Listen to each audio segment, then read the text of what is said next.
E aí galera, mais um dia, Sidney Costa falando. O último capítulo que a gente leu foi o capítulo 11 e ele acabou a parte 2 do livro. Como eu já disse anteriormente, o livro ele foi feito em 4 partes. Então hoje a gente vai dar início à parte 3, capítulo 12. Então na parte 3 está escrito assim: lidere outros para que revelem o melhor de si. A real liderança reside dentro de nós. Cada um de nós tem a capacidade de ser o melhor líder para si próprio. Líderes sábios lideram outros para ensiná-los a exercer a autoliderança. Então, capítulo 12, o título é Prepare o Solo. E seus discursos foram uma série de parábolas, disse ele. Um semeador saiu a semear, e semeando, parte da semente caiu ao longo do caminho, os pássaros vieram e a comeram. Outra parte caiu em solo pedregoso, onde não havia muita terra, e nasceu logo, pois a terra era pouco profunda. Logo, porém, que o sol nasceu, queimou-se por falta de raízes. Outras sementes caíram entre os espinhos cresceram e a sufocaram. Outras, enfim, caíram em terra boa, deram frutos 100 por 1, 60 por 1 e 30 por 1. Mateus 13, versículo 3 a 8. Nessa parábola, Jesus fornece uma metáfora que pode destacar um dos aspectos mais importantes da liderança: a definição da base para a influência positiva e a mudança. Seus ensinamentos sugerem como é importante preparar o solo para as sementes da liderança. Na verdade, muitos seguidores em potencial simplesmente não estarão prontos para exercer influência positiva, mesmo quando estiverem atuando sob a melhor liderança. Este capítulo apresenta uma reflexão sobre o maravilhoso desafio de preparar outras pessoas para a influência positiva e a mudança. A mudança é um dos fenômenos mais temidos e evitados na vida. A maioria das pessoas simplesmente não se sente à vontade com a ideia da mudança e resiste a ela de diversas formas. Portanto, tentar liderar os outros para levá-los à mudança positiva é um projeto que merece atenção especial. Um dos melhores modelos concebidos para compreender o processo desafiador da mudança foi desenvolvido por Kurt Lewin. Seu estudo sobre o processo de mudança é fonte de orientação útil para líderes. Ele esboçou um processo específico muito claro e lógico que consiste em 3 fases. A fase mais importante dessa lição é a primeira, o descongelamento, que consiste em dissolver o status quo rígido. O foco está na preparação para as possibilidades de mudança. O ensinamento de Jesus destaca o significado da natureza do solo que recebe as sementes. Certas pessoas simplesmente não conseguem aceitar algumas ideias em determinado ponto de suas vidas. Certamente uma rocha não consegue receber uma semente, mas o modelo de Lewin sugere que podemos pensar em termos de gelo em vez de rochas. Se conseguirmos liberar, descongelar as atitudes rígidas presentes e eliminar a resistência, a influência positiva e a mudança terão vez. Talvez seja necessário, por exemplo, fornecer informações para mostrar a distância entre comportamentos e práticas em uso e aquilo que é mais desejável, e permitir que as pessoas mais afetadas participem do planejamento da mudança. Como consultor, encontrei isso em muitas empresas. Quando o gerenciamento consegue comunicar a necessidade e as oportunidades de mudança com clareza e credibilidade, a força de trabalho que antes se mostrava resistente costuma se abrir com a possibilidade de avaliar e depois apoiar novas abordagens.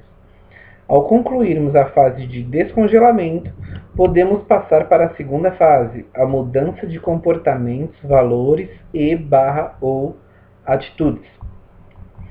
Um líder pode se valer, por exemplo, de novas estruturas organizacionais, procedimentos ou treinamento para apresentar a mudança. Finalmente, a terceira fase, o recongelamento, envolve a apresentação de fatores que estabilizem a nova abordagem. Por exemplo, o líder pode contar com incentivos, sistemas, políticas, estruturas ou normas para promover a continuação da mudança desejada. A importância do descongelamento não pode ser demasiadamente enfatizada. Como Jesus claramente indica, de nada adianta semear se o solo não está pronto para receber as sementes de uma forma saudável. Às vezes, as empresas e seus líderes já absorveram essa realidade e tomaram as devidas providências para garantir que o solo esteja preparado para a mudança. Encontrei um dos melhores exemplos disso no setor de operações de fundo mútuo da IDS, uma divisão da American Express. Ficou decidido que eles passariam a adotar uma abordagem em que seria aplicado o empowerment junto à equipe de trabalho para atender os clientes, em especial planejadores financeiros independentes da divisão. Em preparação para a mudança, 11 pessoas, uma parcela representativa da divisão, foram selecionadas entre voluntários para trabalhar em tempo integral no projeto e planejamento do sistema da equipe. Essa equipe de projeto tratou de questões e preocupações levantadas pelos empregados e identificou maneiras de atender a essas necessidades em um ambiente de equipe. O processo levou mais de 8 meses. Em seguida, uma equipe piloto foi lançada para testar o projeto e corrigir os eventuais erros no sistema. Quando as equipes finalmente se apresentaram para serem avaliadas na empresa inteira, meses depois, seu desempenho foi excelente. Indicadores de qualidade imediatamente dispararam, o acúmulo de pedidos em carteira parecia ter desaparecido e a produtividade aumentou significativamente. Surgiram muitos problemas no caminho, mas o solo da empresa havia sido bem preparado. Consequentemente, as equipes pareciam realmente determinadas a garantir que o sistema funcionasse bem desde o início. Um dos gerentes disse entusiasmado: "Este conceito de equipe realmente funciona." Quando garoto em Michigan, gostava de montar bonecos de neve com meus amigos. Aprendemos que os bonecos duravam mais quando derramávamos água sobre eles, pois ela congelava e formava uma camada dura de gelo, mas isso gerava uma certa dificuldade posteriormente. Se quiséssemos alterar nosso trabalho, digamos, transformar o boneco em um cachorro de neve, precisávamos descongelar a camada externa. Ajudar as pessoas a mudar é uma tarefa difícil, sejam elas feitas de neve ou de carne e osso, pois elas e todos nós são seres humanos combatentes, temerosos e relutantes, que formaram conchas externas bem resistentes para a autodefesa. Mas, se você tiver o cuidado necessário na preparação do solo, na fase de descongelamento, as sementes da liderança poderão dar bons frutos. Na mesma passagem, Jesus explica o significado do episódio das sementes. Sua explicação fornece insight adicional sobre a importância de preparar os seguidores para que a influência da liderança provoque uma mudança positiva. Ele diz: "Ouçam, portanto, o que a parábola do semeador quer dizer. Todo aquele que ouve a palavra do reino e não a compreende é como a semente que caiu à beira do caminho. Vem o maligno e rouba o que foi semeado no seu coração. Este é o que foi semeado ao pé do caminho. O que foi semeado em pedregais é o que ouve a palavra e logo a recebe com alegria, mas não tem raiz em si mesmo, é inconstante. Chegada a angústia e a perseguição por causa da palavra, ele desiste logo.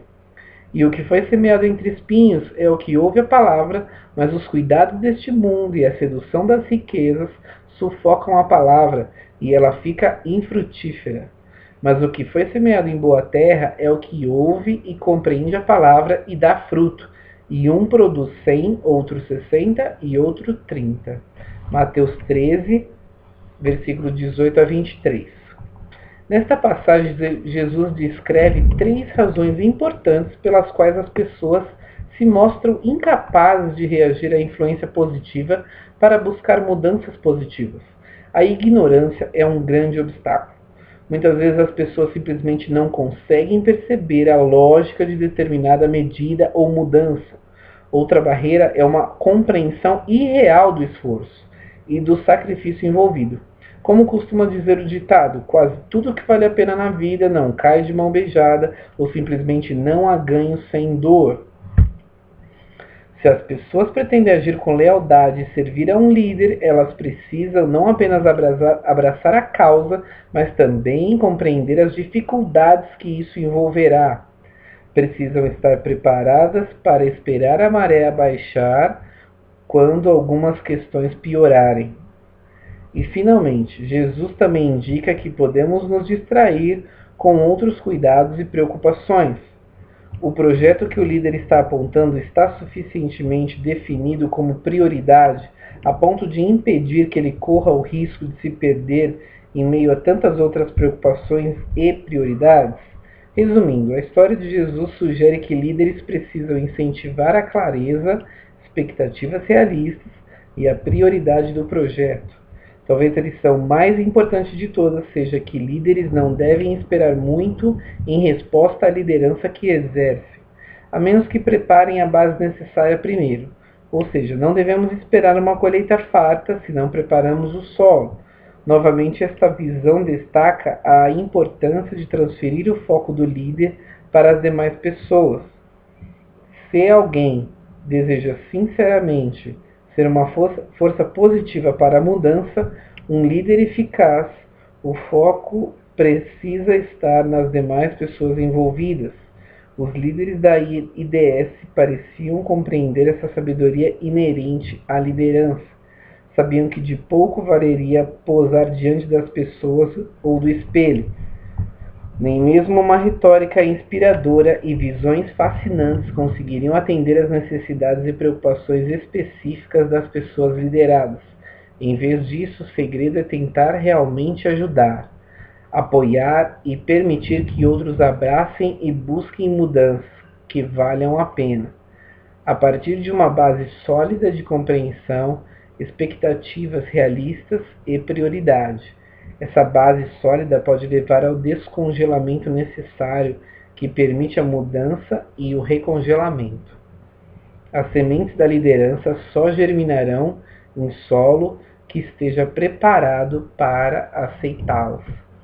Então hoje, capítulo 12 acabou. Amanhã, capítulo 13. Tchau, tchau.